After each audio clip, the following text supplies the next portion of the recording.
Hacía tiempo que llevaba la enfermedad en incubación, pero no era la horrible vida del presidio, ni los trabajos forzados, ni la alimentación, ni la vergüenza de llevar la cabeza rapada e ir vestido de harapos lo que había quebrantado su naturaleza. ¿Qué le importaban todas estas miserias, todas estas torturas? Por el contrario, se sentía satisfecho de trabajar, la fatiga física le proporcionaba, al menos, varias horas de sueño tranquilo.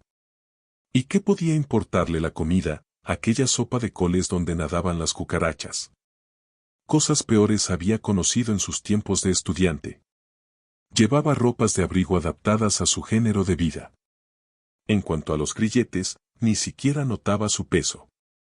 Quedaba la humillación de llevar la cabeza rapada y el uniforme de presidiario. ¿Pero ante quién podía sonrojarse? ¿Ante Sonia? Sonia le temía.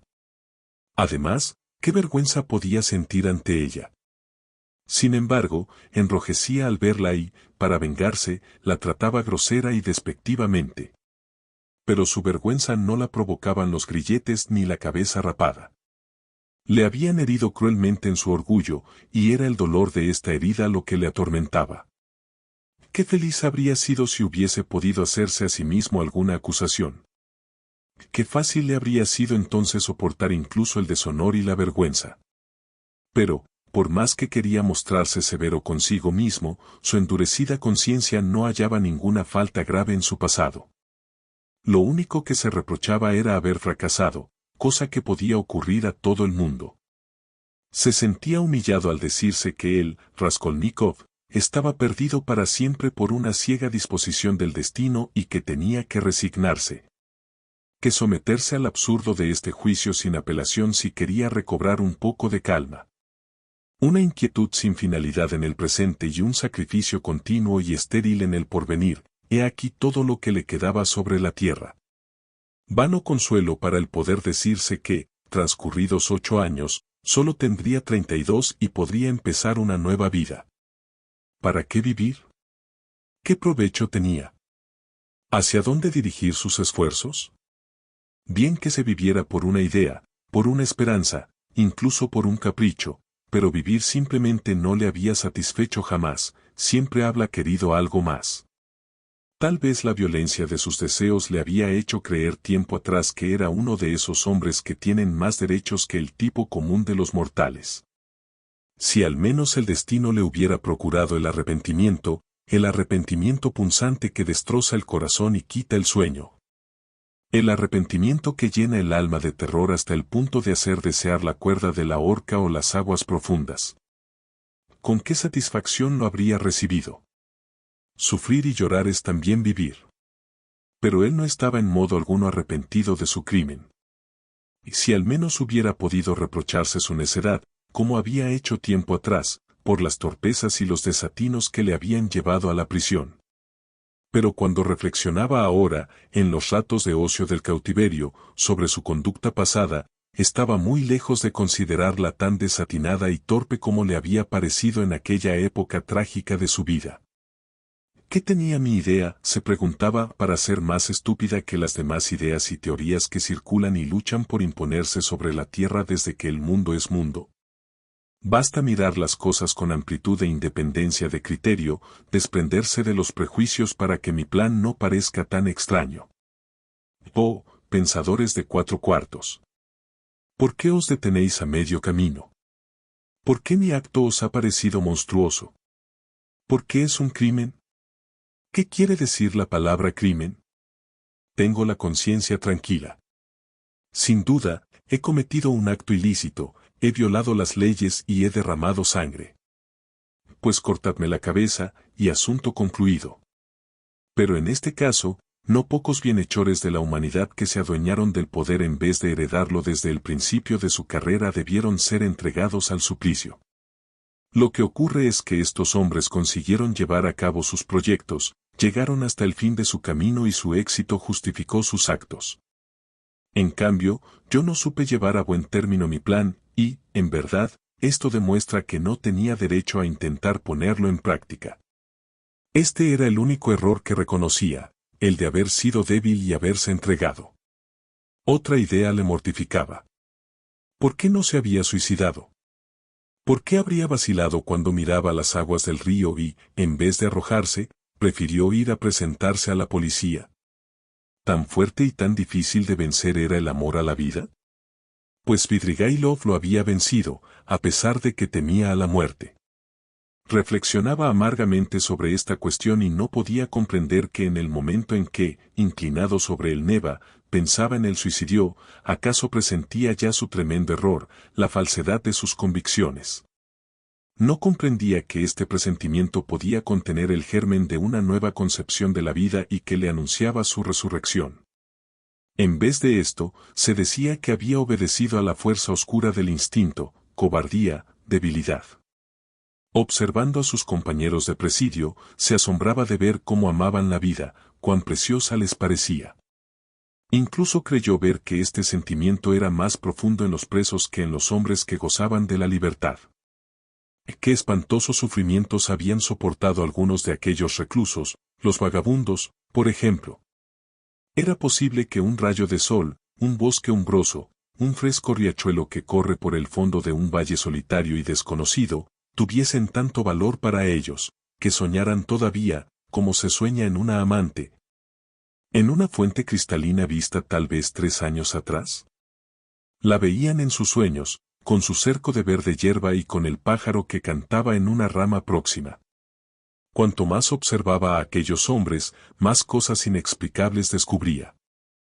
Sí, muchos detalles de la vida del presidio, del ambiente que le rodeaba, eludían su comprensión, o acaso él no quería verlos. Vivía como con la mirada en el suelo, porque le era insoportable lo que podía percibir a su alrededor.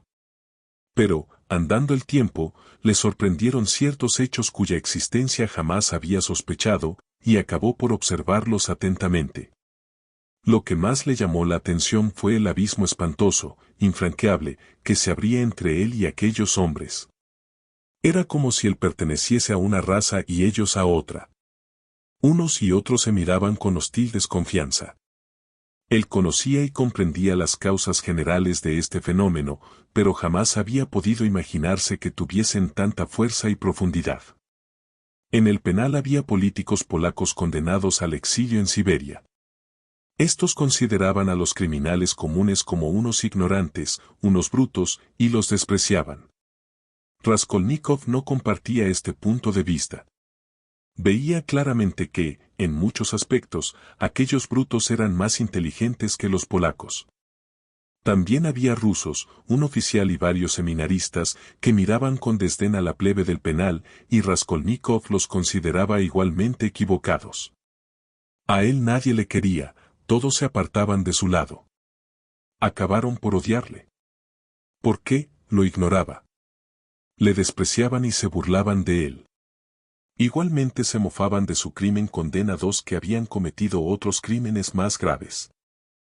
Tú eres un señorito, le decían. Eso de asesinar a hachazos no se ha hecho para ti. No son cosas para la gente bien. La segunda semana de Cuaresma le correspondió celebrar la Pascua con los presos de su departamento. Fue a la iglesia y asistió al oficio con sus compañeros. Un día, sin que se supiera por qué, se produjo un altercado entre él y los demás presos. Todos se arrojaron sobre él furiosamente. Tú eres un ateo, tú no crees en Dios, le gritaban. Mereces que te maten. Él no les había hablado de Dios ni de religión jamás. Sin embargo, querían matarlo por infiel. Rodia no contestó. Uno de los reclusos, ciego de cólera, se fue hacia él, dispuesto a atacarlo. Raskolnikov le esperó en silencio, con una calma absoluta, sin parpadear, sin que ni un solo músculo de su cara se moviera. Un guardián se interpuso a tiempo. Si hubiese tardado un minuto en intervenir, habría corrido la sangre. Había otra cuestión que no conseguía resolver. ¿Por qué estimaban todos tanto a Sonia? Ella no hacía nada para atraerse sus simpatías. Los penados solo la podían ver de tarde en los astilleros o en los talleres a donde iba a reunirse con Raskolnikov. Sin embargo, todos la conocían y todos sabían que Sonetechka le había seguido al penal. Estaban al corriente de su vida y conocían su dirección. Ella no les daba dinero ni les prestaba ningún servicio. Solamente una vez, en Navidad, hizo un regalo a todos los presos, pasteles y panes rusos. Pero, insensiblemente, las relaciones entre ellos y Sonia fueron estrechándose. La muchacha escribía cartas a los presos para sus familias y después las echaba al correo. Cuando los deudos de los reclusos iban a la ciudad para verlos, ellos les indicaban que enviaran a Sonia los paquetes e incluso el dinero que quisieran remitirles. Las esposas y las amantes de los presidiarios la conocían y la visitaban. Cuando Sonia iba a ver a Raskolnikov a los lugares donde trabajaba con sus compañeros, o cuando se encontraba con un grupo de penados que iba camino del lugar de trabajo, todos se quitaban el gorro y la saludaban. «Querida Sonia Simonovna, tú eres nuestra tierna y protectora madrecita», decían aquellos presidiarios, aquellos hombres groseros y duros a la frágil mujercita. Ella contestaba sonriendo y a ellos les encantaba esta sonrisa. Adoraban incluso su manera de andar. Cuando se marchaba, se volvían para seguirla con la vista y se deshacían en alabanzas. Alababan hasta la pequeñez de su figura. Ya no sabían qué elogios dirigirle. Incluso la consultaban cuando estaban enfermos. Raskolnikov pasó en el hospital el final de la Cuaresma y la primera semana de Pascua. Al recobrar la salud se acordó de las visiones que había tenido durante el delirio de la fiebre. Creyó ver el mundo entero asolado por una epidemia espantosa y sin precedentes que se había declarado en el fondo de Asia y se había abatido sobre Europa. Todos habían de perecer, excepto algunos elegidos. Triquinas microscópicas de una especie desconocida se introducían en el organismo humano. Pero estos corpúsculos eran espíritus dotados de inteligencia y de voluntad. Las personas afectadas perdían la razón al punto. Sin embargo, cosa extraña, jamás los hombres se habían creído tan inteligentes, tan seguros de estar en posesión de la verdad, nunca habían demostrado tal confianza en la infalibilidad de sus juicios, de sus teorías científicas, de sus principios morales. Aldeas, ciudades, naciones enteras se contaminaban y perdían el juicio. De todo se apoderaba una mortal desazón y todos se sentían incapaces de comprenderse unos a otros. Cada uno creía ser el único poseedor de la verdad y miraban con piadoso desdén a sus semejantes. Todos, al contemplar a sus semejantes, se golpeaban el pecho, se retorcían las manos, lloraban. No se ponían de acuerdo sobre las sanciones que había que imponer, sobre el bien y el mal, sobre a quien había que condenar y a quien absolver. Se reunían y formaban enormes ejércitos para lanzarse unos contra otros, pero, apenas llegaban al campo de batalla, las tropas se dividían. Se rompían las formaciones y los hombres se estrangulaban y devoraban unos a otros. En las ciudades, las trompetas resonaban durante todo el día. Todos los hombres eran llamados a las armas, pero ¿por quién y para qué? Nadie podía decirlo y el pánico se extendía por todas partes. Se abandonaban los oficios más sencillos, pues cada trabajador proponía sus ideas, sus reformas, y no era posible entenderse. Nadie trabajaba la tierra. Aquí y allá, los hombres formaban grupos y se comprometían a no disolverse, pero poco después olvidaban su compromiso y empezaban a acusarse entre sí, a contender, a matarse. Los incendios y el hambre se extendían por toda la tierra. Los hombres y las cosas desaparecían. La epidemia seguía extendiéndose, devastando. En todo el mundo solo tenían que salvarse algunos elegidos, unos cuantos hombres puros, destinados a formar una nueva raza humana, a renovar y purificar la vida humana. Pero nadie había visto a estos hombres, nadie había oído sus palabras, ni siquiera el sonido de su voz. Raskolnikov estaba amargado, pues no lograba librarse de la penosa impresión que le había causado aquel sueño absurdo. Era ya la segunda semana de Pascua. Los días eran tibios, claros, verdaderamente primaverales. Se abrieron las ventanas del hospital, todas enrejadas y bajo las cuales iba y venía un centinela.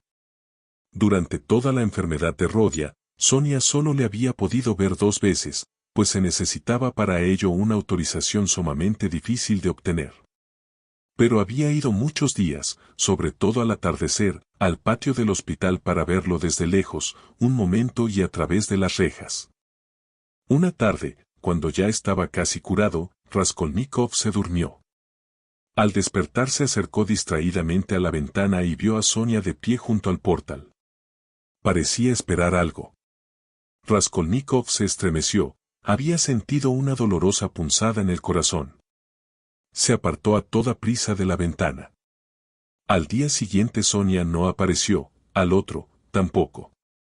Rodia se dio cuenta de que la esperaba ansiosamente. Al fin dejó el hospital. Ya en el presidio, sus compañeros le informaron de que Sonia Simonovna estaba enferma. Profundamente inquieto, Raskolnikov envió a preguntar por ella. Enseguida supo que su enfermedad no tenía importancia. Sonia, al saber que su estado preocupaba a Rodia, le escribió una carta con lápiz para decirle que estaba mucho mejor y que solo padecía un enfriamiento. Además, le prometía ir a verlo lo antes posible al lugar donde trabajaba. El corazón de Raskolnikov empezó a latir con violencia. Era un día cálido y hermoso. A las 6 de la mañana, Rodia se dirigió al trabajo, a un horno para cocer alabastro que habían instalado a la orilla del río, en un cobertizo. Solo 3 hombres trabajaban en este horno. Uno de ellos se fue a la fortaleza, acompañado de un guardián, en busca de una herramienta, otro estaba encendiendo el horno. Raskolnikov salió del cobertizo, se sentó en un montón de maderas que había en la orilla y se quedó mirando el río ancho y desierto. Desde la alta ribera se abarcaba con la vista una gran extensión del país. En un punto lejano de la orilla opuesta, alguien cantaba y su canción llegaba a oídos del preso.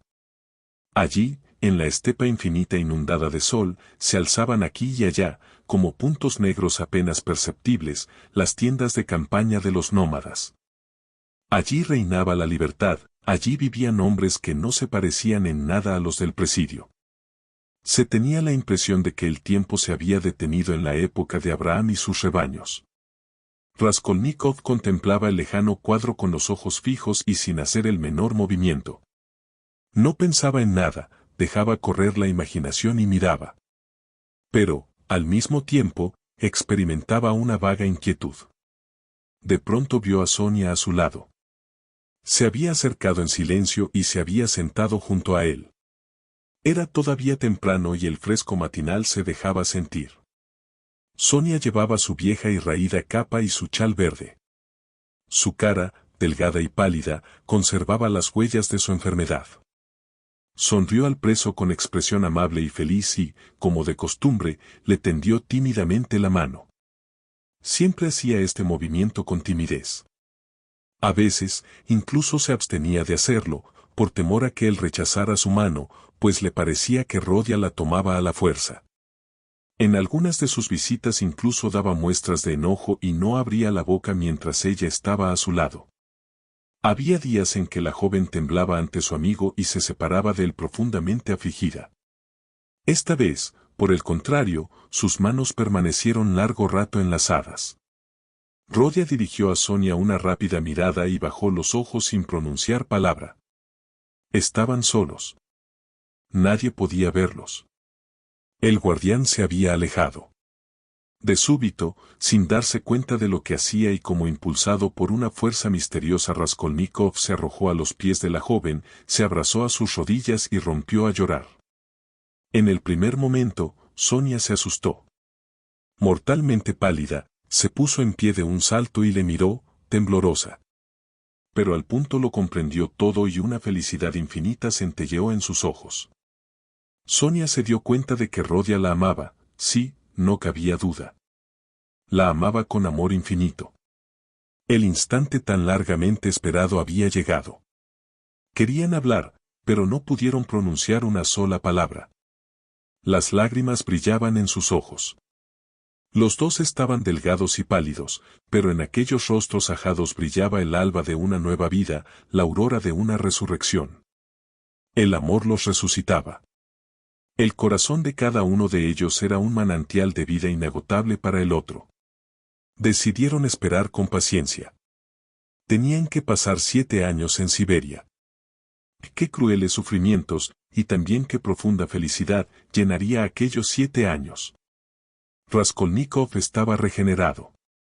Lo sabía, lo sentía en todo su ser. En cuanto a Sonia, solo vivía para él. Al atardecer, cuando los presos fueron encerrados en los dormitorios, Rodia, echado en su lecho de campaña, pensó en Sonia. Incluso le había parecido que aquel día, todos aquellos compañeros que antes habían sido enemigos de él le miraban de otro modo. Él les había dirigido la palabra, y todos le habían contestado amistosamente. Ahora se acordó de este detalle, pero no sintió el menor asombro. ¿Acaso no había cambiado todo en su vida? Pensaba en Sonia. Se decía que la había hecho sufrir mucho. Recordaba su pálida y delgada carita. Pero estos recuerdos no despertaban en él ningún remordimiento, pues sabía que a fuerza de amor compensaría largamente los sufrimientos que le había causado. Por otra parte, ¿qué importaban ya todas estas penas del pasado? Incluso su crimen, incluso la sentencia que le había enviado a Siberia, le parecían acontecimientos lejanos que no le afectaban. Además, aquella noche se sentía incapaz de reflexionar largamente, de concentrar el pensamiento. Solo podía sentir. Al razonamiento se había impuesto la vida. La regeneración alcanzaba también a su mente. En su cabecera había un evangelio. Lo cogió maquinalmente. El libro pertenecía a Sonia. Era el mismo en que ella le había leído una vez la resurrección de Lázaro. Al principio de su cautiverio, Raskolnikov esperó que Sonia le perseguiría con sus ideas religiosas. Se imaginó que le hablaría del Evangelio y le ofrecería libros piadosos sin cesar. Pero, con gran sorpresa suya, no había ocurrido nada de esto, ni una sola vez le había propuesto la lectura del libro sagrado. Él mismo se lo había pedido algún tiempo antes de su enfermedad, y ella se lo había traído sin hacer ningún comentario. Aún no lo había abierto. Tampoco ahora lo abrió. Pero un pensamiento pasó veloz por su mente. ¿Acaso su fe, o por lo menos sus sentimientos y sus tendencias, pueden ser ahora distintos de los míos? Sonia se sintió también profundamente agitada aquel día y por la noche cayó enferma. Se sentía tan feliz y había recibido esta dicha de un modo tan inesperado, que experimentaba incluso cierto terror. 7 años. Solo 7 años. En la embriaguez de los primeros momentos, poco faltó para que los dos considerasen aquellos 7 años como 7 días. Raskolnikov ignoraba que no podría obtener esta nueva vida sin dar nada por su parte, sino que tendría que adquirirla al precio de largos y heroicos esfuerzos. Pero aquí empieza otra historia, la de la lenta renovación de un hombre, la de su regeneración progresiva, su paso gradual de un mundo a otro y su conocimiento escalonado de una realidad totalmente ignorada. En todo esto habría materia para una nueva narración, pero la nuestra ha terminado. Fin.